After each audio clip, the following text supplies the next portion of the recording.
Сәлем барлықтарыңызға. Бүгінгі раскладымызды вызов. Бұл таро вызов, яғни ер адамды өзіңізге хабарға шығаруға әрекет. Яғни бұл ер адамды тарту, сағындыру, өзіңізге қарай тарту, сізді ойлап мазасыз кетуіне ықпал ететін боламыз қазір. Енді өздеріңіз миларыңызды тынышталдырып, өзіңізді ойлаңыз және ер адамды ойлаңыздар. Сіздерде, яғни бұл раскладты көргеннен кейін сізге ер адам әрекет жасай бастайды, сезім ашылады, сізді ойлай бастайды, хабарға да шығады. Яғни бұл ол адам сізбен энергетикалық байланыс әлі үзілмеген болуы керек. Яғни әлі бір-бірлеріңізде қимастық деген энергетикаларыңыз бір-бірлеріңізде сақталған адам болуы қажет. Енді бірінші бұл ер адам қазір не ойлап жүр, соны көрейік. Яғни бұл раскладты басынан аяғына дейін көріңіздер, бірнеше рет қайталап көрсеңіздер болады. Бұл кезде сіздер өздеріңіздің миларыңызды тынышталдырып, жақсылап картаға мән бергендеріңіз дұрыс. Қазіргі сәтте ер адам не ойлап жүр? Ер адам не ойлап жүр? Қорқақтығы бар, сізге қарай қадам жасауға бір кішкене аяғы тартып тұр. Бұл кез келген себеп болуы мүмкін. Оның басы бос емес, немесе сіздің басыңыз бос емес деген сияқты. Немесе ата-ананың қарсылықтары, туыстардың қарсылықтары деген сияқты нәрселер болуы мүмкін. Яғни бұл ер адам сізбен бір емес, бірнеше рет сізден кетіп, қайта келген болуы да мүмкін. Яғни сізбен қарым-қатынас жасап, кейін үнсіздікке кетіп, немесе қоштасып кетіп, және де қайта келген болуы мүмкін. Яғни қарым-қатынас жасауға. Бұл жерде пауза болсын, алдағы жаңағы бұрынғы кездеріңізде сіздерде пауза болсын, қоштасқан болсаңыздар да қайта табысқан, яғни бір қоштасып, бір қайта табысқан, сондай болатын болса, бұл ер адам уже аузы күйген, үрлеп шеттемекші, қарым-қатынасқа тағы да бір қадам жасауға кішкене қорқақтап тұр деп көрсетіп тұр. Қазір немесе қарым-қатынас жасап жүрген адамдарыңыз просто суып тұрған болатын болса, қазір как раз осы раскладты аяғына дейін көріңіздер, лайк басыңыздар, тіркелуді ұмытпаңыздар. Енді бұл ер адам қорқақтығы бар, немесе бұрынғы отношениеде опыты бар адам, яғни болашағы жоқ отношение түбі екі жаққа кетуге апарады деген сияқты нәрселерді ойлау мүмкін. Көбінесе айтып отырмын ғой, жаңағыда екеуіңіздің біреуіңіздің бастарыңыз бос емес, немесе екеуіңіздің де бастарыңыз бос емес деген сияқты. Жігіт қазір не ойлап жүр? Жігіт қазір жауапкершілік алуға кішкене қорқақтап жүр. Сізге байланысты болуы мүмкін, яғни королева пентакль, сіз шығып тұрсыз. Бұл немесе сіздің өзіңіздің күйеуіңіз болуы мүмкін, күйеуіңіз сізге көп көңіл бөлмей жүрген болуы мүмкін. Осы раскладты көру арқылы сіздерде араларыңызда жақсару, ер адамның жаңа баста айтқандай көңіл сезімнің ашылуы болады. Сол себепті соңға дейін көріңіздер. Яғни қазір жауапкершілік алуға кішкене қорқақтап тұр. Бұл сізді жаңағыдай, сізге қайтадан бір қарым-қатынас жақсы жасауға тырысатын болсам, сізге қайта баратын болсам, мені қабылдамайды ма?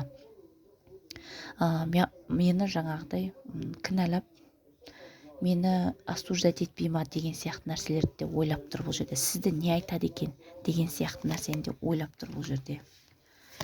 Қазіргідегі ойы таңдау жасауға мәжбүр болып тұр. Қазіргі сәтте ер адам, осы раскладымызда вызов қой, яғни шақыру ер адамды өзіңізге қарай әрекетін жасауға итермелеу, яғни бұл расклад, бұл ешқандай да қазіргі ашып отырғанымыз, вызов деп отырғанымыз таза магия емес, энергетикалық жағынан ер адамның ішкі жан дүниесін ояту, жүрегінде не бар, соның барлығын көреміз қазір. Яғни сол арқылы ер адамның миына, жүрегіне, яғни жол саламыз, сізді есіне түсіреміз деген сияқты энергетикасын ашамыз, яғни ер адамның. Бұл ер адам қазір таңдау жасауға мәжбүр болып тұр.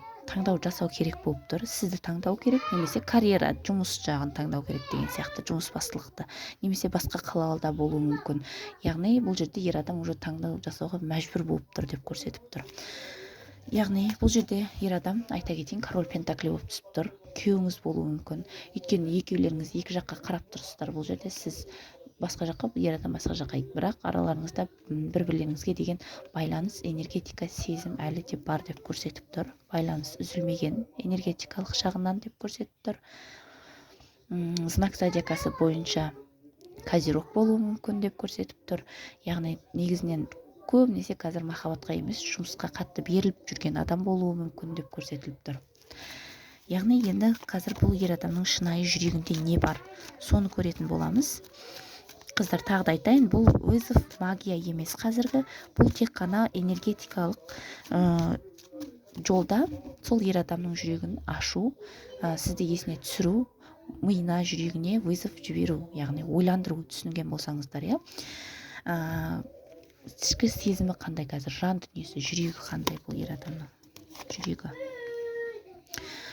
Бұл ер адам күтеді, яғни іштей жан жүрегінде бар нәрсе, ситуация 100%-ға жақсы жаққа қарай өзгеріп кетсе екен, барлығы керемет болып кетсе екен деген сияқты сондай ойларды ойлап тұр. Яғни жүрегінде сондай нәрсе бар. Колесо фортуна, девятка пентакли, яғни бұл колесо фортуна доңғалақ, иә, кез келген жаққа қарай бұрылуы мүмкін рөл. Яғни бұл үміттенетіні барлығы жақсы, барлығы керемет, өзімнің адамыммен бірге болсам деген сияқты нәрселерді ойлайды. Яғни аяқ астынан бір чудо болса деген сияқты нәрсеге де сенеді. Бірақ бәрібір де бұл ақыл тоқтатқан мықты ер азамат болғанымен, бәрібір ішкі жүрегінде, бәрібір жүрек жас болады, иә. Сол сияқты ішкі жүрегінде бір үміті бар деп көрсетіліп тұр. Шынайы жүрегін көрейік. Қазір жүрегі ауырып тұр, қиналып тұр, сізге хабарға шықпай тұрғаны, кездесе алмай жүргендеріңіз, мүмкін басқа қалада кез келген ситуация болуы мүмкін, иә. Оның мысалға басы болсын, емес болуы мүмкін, жаңа айтқандай жұмыс бастылық болуы мүмкін деп көрсетіліп тұр. Яғни жүрегі жаралы, жүрегі ауырып тұр, бірақ бір жағынан чудаға сенгенімен ол қалай болады, әрекет жасамасам деген сияқты нәрсенде басқатуы болып тұр. Бірақ қалай әрекет жасарын білмей тұр, қорқақтап тұр деп көрсетіп тұр негізінде. Шынайы ішіндегі жүрегінде бар нәрсе бұл негізінде романтик ер адам, сырт көзге білдірмесе де, бірақ кішкентай жаңағыдай заботаларымен, кішкентай сізге деген, мысалға жаным деген сөзінен бекер айтпайды, яғни ондай нәрселерді. Сізге бір үлкен бір 101 гүл әкелмесе де, жаңағыдай бір үлкен бір забота жасамаса да, кішкентай нәрсенің өзі, сізге айтылған поддержкасының өзі, қолдауының өзі, бұл ер адам үшін үлкен, өзі үшін жетістік деп ойлайды негізінде. Яғни мен қамқормын деген сияқты нәрсені де ойлайды. Қамқор болғысы келеді, өзінің қанатының астына алғысы келеді сізді деп көрсетіліп тұр. Бұл ер адамның қазір екеулеріңіз екі жақта болсаңыздар, жүрегі ауырып тұр, сағынуы бар деп көрсетіліп тұр. Яғни бұл жерде ер адамның шынайы жүрегіндегі нәрсені көрдік, иә, қыздар. Қыздар, бұл ер адамның ішіндегі шынайы жүрегінен шығып тұрған нәрселер. Сол себепті қазір одан сайын бұл карта вызов арқылы, таро арқылы ер адамның ойына сізді одан да жақсырақ етіп түсіру, иә. Түсінген болсаңыздар, тағы да айтайын, бұл магия емес. Енді ер адам қашан әрекет жасамақ? Ер адам қашан әрекет жасамақ сізге? Сізге уже деген жол табудың амалын жасайды, барлық жағынан. Егер де ұрысып қалған болсаңыздар, сылтау табуға бір мүмкіндіктер іздейді. Сізге қарай жол түсіп тұр, сізге қарай келу, бір-бірле, немесе сіз оған бару. Әсіресе ер адам жағынан тарапынан әрекет болады деп көрсетіліп тұр. Әрекет болады.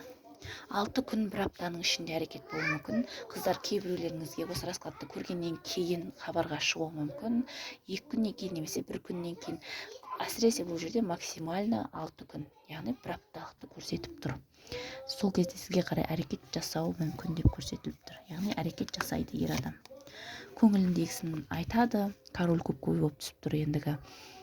Жаңа раскладтың басында король пентакли болып, яғни фактпен болмайды ғой, не істеймін деген сияқты сондай қорқыныштар болса, қазір раскладтың соңында уже біз ол ер адамның жүрегіне жол тауып, сізді есіне түсірдік, жүрегін ақтардық. Қазір сізге деген сезімі қандай деп біз мысалға картамен көрген кезде, ол адамның энергетикасын сезген кезде картамен, ол сол нәрсені өзі автоматически өзі есіне түсіреді сізді, яғни ойлайды деп айта аламын. Алдағы уақытта 6 күн, бір аптаның ішінде сізге 6-7 күн ішінде келеді. Сізге жоспарын айтуы мүмкін болашаққа деген, сізге хабарға шығуы мүмкін. Кейбіреулеріңізге хабарға шығады интернет желісі арқылы, ал кейбіреулеріңізге жол түсіп тұр кәдімгідей. сізге болашаққа деген жоспарын айтуы мүмкін, сағынғанын айтуы мүмкін деп көрсетіліп тұр. Яғни жүрегі ашылады ер адамның. Осы раскладты көргеннен кейін сіздер қыздар, егер де солай болғанын қаласаңыздар, лайк басыңыздар, тіркеліңіздер, комментарийға өздеріңіздің пікір ойларыңызды жаза кетіңіздер. Сау болыңыздар.